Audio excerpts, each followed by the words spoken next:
चलिए conditional sentence में, conditional sentence के लिए एक और एग्जांपल लेते हैं। एक सेंटेंस लेते हैं, यदि तुम नहीं पढ़ोगे, यदि तुम नहीं पढ़ोगे तो पास नहीं करोगे, है ना। यदि तुम नहीं पढ़ोगे तो पास नहीं करोगे। इस सेंटेंस में भी दो क्लॉज है। एक हो गया ये वाला भाग जहां यदि लगा है, वहीं पर यदि यानी कंडीशन लगा है, तो ये भाग हो गया आपका कंडीशनल क्लॉज और ये हो गया मेन क्लॉज, और सेंटेंस आपका दिया हुआ है निगेटिव में। तो आप जान गए हैं कि इसको तो सिंपल प्रेजेंट टेंस में लिखना है, फ्यूचर में लिखना नहीं है। आप अगर इसमें लिखते हैं if you will not read you will not pass, तो गलत हो जाएगा।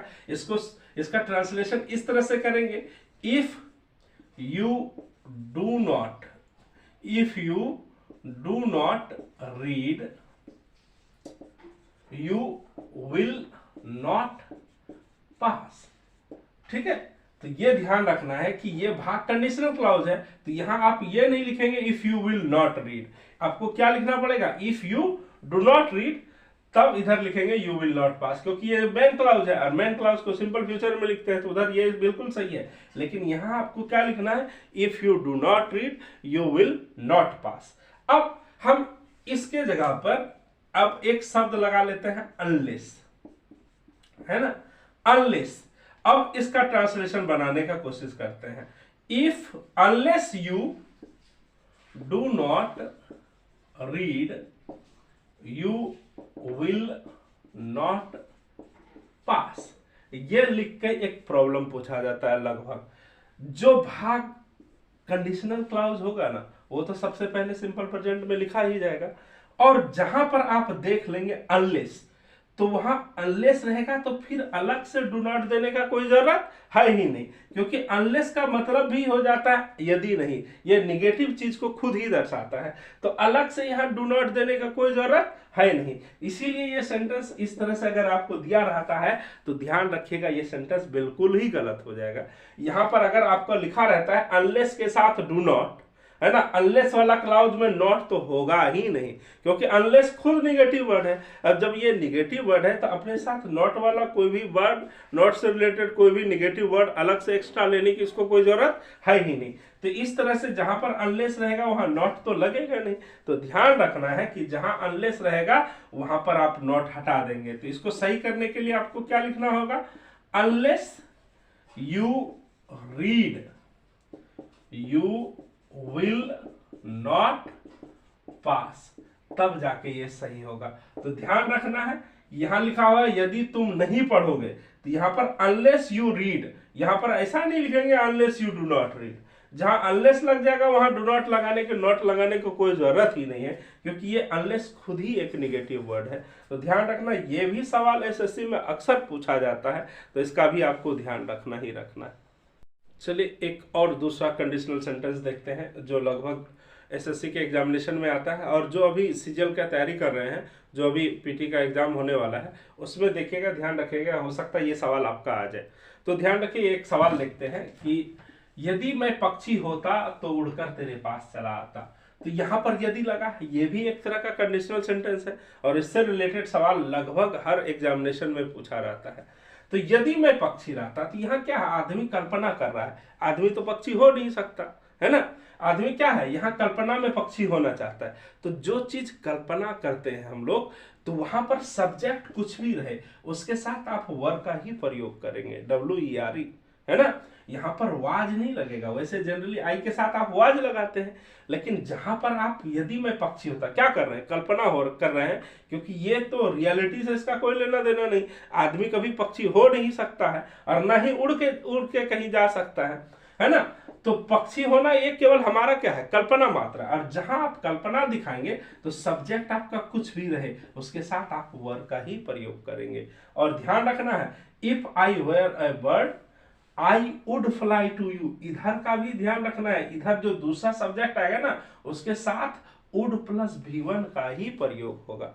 ये दूसरा वाला, इसको एक तरह से केमिकल इक्वेशन जिस तरह आप केमिस्ट्री में बैलेंस करते हैं ना, उसी तरह इसको भी ध्यान रखना है कि इधर if I were a bird हुआ, इधर आई वेयर हुआ, तो दूसरा सेक्शन जो है उधर subject plus would plus V1 ही होगा, इसका बिल्कुल आपको ध्यान रखना है। या इसी चीज को अगर आपको इफ हटा दिया जाए तो वर्ब को ही सेंटेंस के आगे लिख के इस तरह से भी लिखा रहता है, were I a bird I would fly to you, है ना। और यहाँ इसका मतलब नहीं है कि हेल्पिंग वर्ब आगे कर दिया है तो यहाँ आपका क्वेश्चन मार्क लगेगा, वहां लगेगा फुल स्टॉप ही, खाली इसके बदले में ये लिखा हुआ रहेगा, है ना। तो दोनों ऑप्शन में रहेगा, ये ऑप्शन में नहीं रहेगा, यानी कि इसके बदले ये भी दिया जा सकता है। तो ध्यान रखना है, अगर कोई भी रहे, ये वाला कंडीशन रहे या ये वाला कंडीशन रहे, इधर यही रहेगा सब्जेक्ट वुड और भी वन, है ना, और इधर सब्जेक्ट के साथ कोई भी सब्जेक्ट रहे वर्ब का ही प्रयोग होगा, क्योंकि यहाँ जहां भी कल्पना वाली बात होगी तो वहां हमेशा सब्जेक्ट के साथ वर्ब का ही प्रयोग होगा, दूसरा कोई भी चीज नहीं लगेगा। तो इसका आपको बिल्कुल ध्यान रखना है। और स्पेशली जो अभी सीजीएल का तैयारी कर रहे हैं, जो अभी एग्जाम होने वाला है पीटी वाला, हो सकता है उसमें एक सवाल आ जाए आपका, तो इसको एकदम इंपॉर्टेंट सवाल मान के इसको देख ही लेना है। चलिए, थैंक यू। चलिए, आपको एक और तरह का कंडीशनल सेंटेंस बता रहे हैं, इसका ध्यान रखिएगा। एक तीसरा तरह का कंडीशनल सेंटेंस है और ये भी लगभग पूछा जाता है। लगभग जो 2008-10 का दौर था, 12-13-14 का दौर था, लगभग उस दौर में ये कंडीशनल सेंटेंस जो तीसरे तरह का आपको बता रहे हैं, इसका सवाल लगभग आता रहता है ना। अब एक सेंटेंस लेते हैं एग्जांपल के तौर पे, यदि तुम आगरा गए होते तो ताजमहल देखे होते। इस सेंटेंस को पढ़ के क्या पता चलता है कि पास्ट में हमारा कोई अधूरी इच्छा रह गया जो पूरा नहीं हो पाया। तो इस सेंटेंस से क्या आपका पता चलता है? Unfulfilled desire of past. क्या पता चलता है? पास्ट की कोई अधूरी इच्छा का बोध होता है। तो ये एक तीसरा तरह का कंडीशनल सेंटेंस है जहां आपको ये बताता है कि पास्ट में कोई काम आप नहीं कर पाए जो छूट गया। ऐसा नहीं है कि उसको अब हम कंप्लीट नहीं कर सकते प्रेजेंट में, है ना, जिसको हम कर सकते हैं, लेकिन पास्ट में आप नहीं कर पाए, छूट गया। तो ये इस एक तरह का सेंटेंस ऐसा है जो पास्ट में आपका अधूरी इच्छा रह गया, जैसे कि यदि तुम आगरा गए होते तो ताजमहल देखे होते। तो इस तरह का सेंटेंस रहेगा। तो उसके लिए जो रूल होता है, इफ लगेगा, ये क्योंकि कंडीशनल क्लॉज है तो इफ लगेगा ही, इफ लगेगा, फिर सब्जेक्ट लगेगा, फिर हैड लगेगा, फिर वर्ब का तीसरा फॉर्म। उसके बाद दूसरे तरफ ध्यान रखना है, जिस तरह हम बार बार बता रहे हैं, जिस तरह आपको कंडीशनल जो केमिकल इक्वेशन आप बैलेंस करते हैं ना केमिस्ट्री में, उसी तरह ध्यान रखना है कि इधर भी subject plus would plus have plus भी3 होगा। इधर अगर आपको कहीं दिख जाए if plus subject plus had plus भी3, तो दूसरे तरफ क्या होगा? Subject plus would plus have plus भी3। या तो इसके बदले में आपको एक दूसरा सिचुएशन देगा जहां पर हैड को आगे कर देगा और इफ हटा देगा। तो ध्यान रखना है कि ये इसका मतलब वही सेम टू सेम होता है, मीनिंग में कोई अंतर नहीं होगा। यही होगा कि आपको हैड आगे कर देगा, फिर सब्जेक्ट दे देगा, फिर वर्ब 3 दे देगा, वर्ब का तीसरा फॉर्म। लेकिन दूसरे तरफ वही याद रखना है कि सब्जेक्ट लगेगा, वुड लगेगा और हैव लगेगा और फिर वर्ब का तीसरा फॉर्म, और भी आगे कुछ रहेगा तो देखेंगे। तो इसको और एग्जांपल से समझते हैं। अगर यहां पर लिखा रहेगा कि यदि तुम आगरा गए होते तो ताजमहल देखे होते, तो उसको इस फॉर्मूला के हिसाब से इस तरह से लिखेंगे एग्जांपल में, if you had gone to Agra you would have seen the Taj Mahal. अब इसको दूसरे वाला फॉर्मूला से अगर आप लिखेंगे तो क्या होगा? Had you gone to the Agra, had you gone to Agra, और दूसरी तरफ क्या हो जाएगा? You would have seen the Taj Mahal.